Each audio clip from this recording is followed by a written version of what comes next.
आज का विषय है कि कई सारे ऐसे लोग हैं जो कर्म को प्रधान मानते हैं। वो सोचते हैं कि कर्म ही सब कुछ है, बस हमें कर्म ही धर्म है, कर्म ही ड्यूटी है, सब कुछ कर्म ही है, इसके अलावा कुछ भी नहीं है संसार में।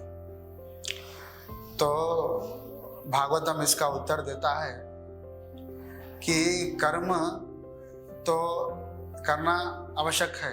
कोई भी व्यक्ति कर्म किए बगैर एक क्षण भी रह नहीं सकता, लेकिन कर्म तो करते हैं, लेकिन उसका जो फल आता है वो कौन देता है, थोड़ा हमें सोचना चाहिए। कर्म तो हम कर रहे हैं, संसार में हम देख रहे हैं कि कोई नीची जाति का व्यक्ति है, कोई उत्तम जाति का व्यक्ति है, किसी के पास धन नहीं है, हाँ? किसी के पास धन इतना है, किसी के पास इतना सारे फैसिलिटीज है, किसी के पास नहीं है। वो भी तो कर्म कर रहे हैं ना, वो भी तो कर्म कर रहे हैं ना।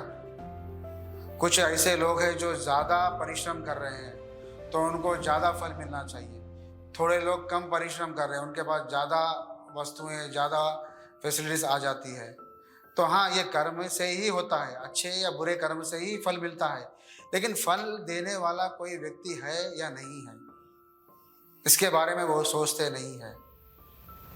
देखिए, इतना बड़ा ब्रह्मांड है, ये अपने आप चल रहा है। ऐसे कैसे चलता है? इसको कोई चलाने वाला होना ना। अब कार है, अब कार में जब तक कोई व्यक्ति नहीं बैठेगा तो वो कार जो है सो नहीं चलेगी, है ना। तो उसी प्रकार ये इतना सारा ब्रह्मांड भगवान ने निर्माण किया है और इसके चलाने के लिए कोई ना कोई एक व्यक्ति है ना। तो इसके ऊपर भी कोई ऐसे नियंत्रण है जो इसको नियंत्रण कर रहा है, तभी तो हर वस्तुएं ठीक ठीक संसार में चल रही है। भगवान भगवद गीता में बोलते हैं, मय्या दक्षिण प्रकृति सूयते चराचरम, मैं इस प्रकृति को चला रहा हूं। भगवान स्वयं बोल रहे हैं। जैसे हमारे घर में कुछ पौधे होते हैं, उनको हम पानी डालते हैं, उनको हम सींचते हैं, हम सोचते हैं कि हम पानी डालने से ये पौधा सींच रहा है, बड़ा हो रहा है। लेकिन जंगलों में देखिए, करोड़ों करोड़ों ऐसे वृक्ष है, वहाँ पर तो पानी कोई डालता नहीं, लेकिन वो फल फूल रहे हैं, उनमें फूल आते हैं, फल आते हैं, बीज आते हैं। ये कैसे हो रहा है?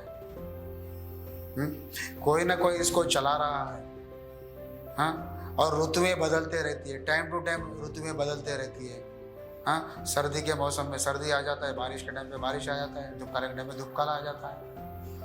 तो इसके ऊपर कोई ना कोई ऐसा नियंत्रित व्यक्ति है, सबसे उच्च कोटि का व्यक्ति, उसकी बुद्धि बहुत ही शार्प है, बहुत ही इंटेलिजेंट व्यक्ति है, वो है भगवान श्री कृष्ण।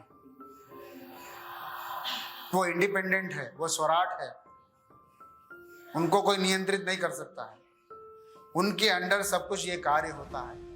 हमको तो केवल एक ब्रह्मांड दिखता है, लेकिन भगवान ने ऐसे भागवतम में वर्णन है कि ऐसे करोड़ों करोड़ों ब्रह्मांड है जो भगवान हवा में उसको तैरा रहे हैं, तैर रहे हैं हवा में। हम छोटा सा प्लास्टिक का बॉल भी हवा में नहीं तैरा सकते, लेकिन ब्रह्मांड, करोड़ों करोड़ों ब्रह्मांड जो है सो हवा में तैर रहे हैं। इतने जो तारे हैं, हाँ, ये सूर्य की जो रोशनी है, चंद्रमा की जो कांति है, ये सब कौन दे रहा है, कौन करवा रहा है, हाँ।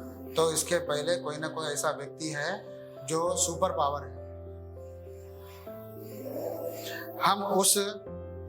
हमारी मति उस दिशा में नहीं गई है, इसलिए हमको लगता है कि बस कर्म ही सब कुछ कर रहा है, लेकिन कर्म का जो फल है वो देने वाला भी एक व्यक्ति है, वो व्यक्ति है भगवान श्री कृष्ण।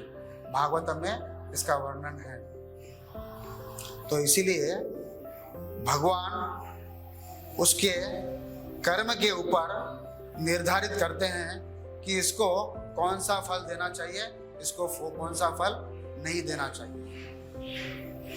तो कर्म के ऊपर भी भगवान निर्णायक है, हमें ये ज्ञात होना चाहिए। हरे कृष्ण।